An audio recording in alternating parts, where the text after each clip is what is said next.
This channel does not promote any violent, harmful, or illegal activities. All content provided by this channel is meant for an educational purpose only. 5ই August 2024 একটি সাম্রাজ্যের পতন। কিন্তু এই পতনের বীজ কি কেবল রাজপথেই বপন করা হয়েছিল, নাকি খোদ গণভবনের অন্দরমহলে খাপটি মেরেছিল এমন কিছু মানুষ, যারা দৃশ্যত অনুগত থাকলেও তলে তলে খুঁড়েছিলেন পতনের সুড়ঙ্গ? শেখ হাসিনা কি জানতেন তার ছায়ার মতোই পাশে থাকা মানুষগুলোই তাকে রাজনৈতিকভাবে নিঃস্ব করেছিলেন? আজকের এই প্রতিবেদনে জানাবো কারা ছিল গণভবনের সেই গুপ্ত বিশ্বাসঘাতক। শেখ হাসিনার অত্যন্ত বিশ্বস্ত বলয় হিসেবে পরিচিত ছিলেন দুই ব্যক্তি। একজন দীর্ঘদিনের স্পিচ রাইটার নজরুল ইসলাম, অন্যজন তুখোর সংবাদকর্মী ও প্রেস সচিব নাইমুল ইসলাম খান। প্রধানমন্ত্রীর প্রতিটি শব্দ, প্রতিটি নীতি নির্ধারণী আলোচনায় সাক্ষী ছিলেন তারা। কিন্তু অভিযোগ উঠেছে, এই বিশ্বস্ততার আড়ালেই চলছিল ভয়ঙ্কর বিশ্বাসঘাতকতা। প্রবীণ সাংবাদিক সৈয়দ বুরহান কবির তার ফেসবুকে দীর্ঘ স্ট্যাটাসে উলটপালট করে দিয়েছেন সব সমীকরণ। তার দাবি, স্পিচ রাইটার নজরুল ইসলাম প্রধানমন্ত্রীর কার্যালয়ের অত্যন্ত স্পর্শকাতর নথিপত্র পাচার করতেন। অন্যদিকে প্রেস সচিব নাইমুল ইসলাম খানের বিরুদ্ধে উঠেছে জুলাই আন্দোলনের মাস্টারমাইন্ডদের সাথে গোপন আঁতাতের অভিযোগ। আওয়ামী লীগের ক্ষমতা হারানোর পেছনের কারণ বিশ্লেষণ করতে গিয়ে তিনি এই দাবি করেন। সৈয়দ বুরহান কবির তার পোস্টে দাবি করেন, শেখ হাসিনার প্রেস উইং ছিল প্রধানমন্ত্রীর কার্যালয়ের সবচেয়ে বড় গুপ্ত বাহিনী। প্রধানমন্ত্রীর স্পিচ রাইটার নজরুল ইসলাম এই সুযোগ কাজে লাগিয়ে অত্যন্ত স্পর্শকাতর সব গোপন তথ্য পাচার করতেন। সাবেক প্রেস সচিব নাইমুল ইসলাম খানের নিয়োগ ও ভূমিকা নিয়ে পোস্টে কড়া সমালোচনা করা হয়।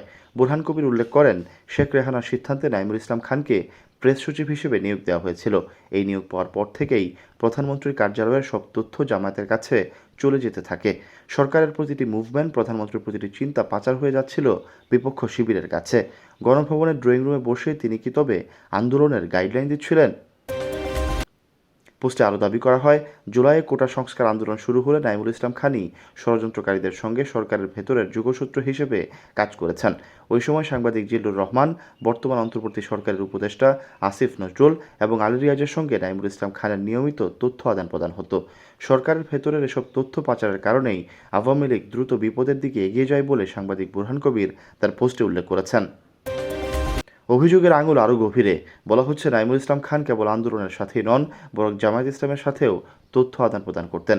একজন তুখোর সেকুলার সাংবাদিক হিসেবে পরিচিত ব্যক্তির এই ডাবল গেম কি কেবলই ক্ষমতার পালাবদলের আভাস পেয়ে, নাকি এটি ছিল দীর্ঘমেয়াদী কোনো ষড়যন্ত্রের অংশ?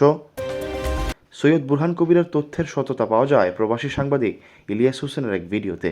তিনি দাবি করেছেন, সাবেক প্রধানমন্ত্রী শেখ হাসিনার প্রেস সচিব ও সাংবাদিক নাইমুল ইসলাম খান জামায়াত ইসলামের নায়েবে আমির ও সাবেক এমপি ডাক্তার সৈয়দ আবদুল্লাহ মোহাম্মদ তাহেরের মাধ্যমে বা সহযোগিতায় দেশ থেকে পালিয়েছেন। তাহের সাহেব, এই তাহের হচ্ছে রয়্যাল লোক। এটা বলার পরে তারা বিবৃতি প্রতিবাদ জানিয়েছে আমার এই বক্তব্যের।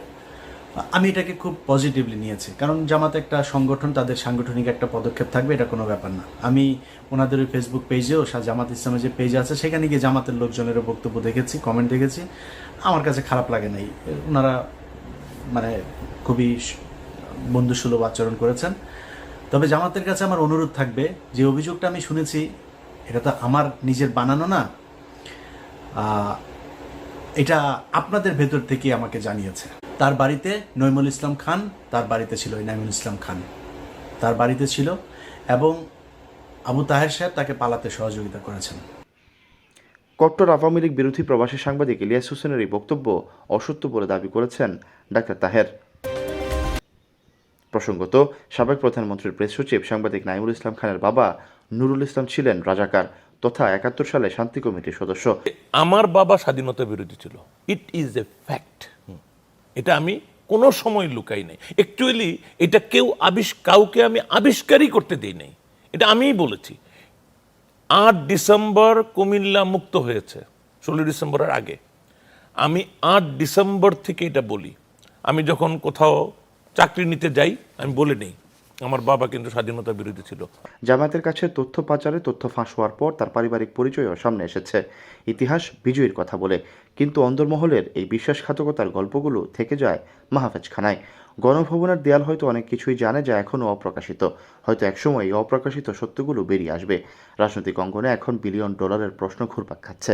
স্পিচ রাইটার আর প্রেস সচিব নামের এই মুখোশগুলোই কি ছিল শেখ হাসিনা সরকারের পতনের মূল কারিগর? Syed Sakib, BNN news 24। আমার সোনার বাংলা, আমি তোমায় ভালোবাসি।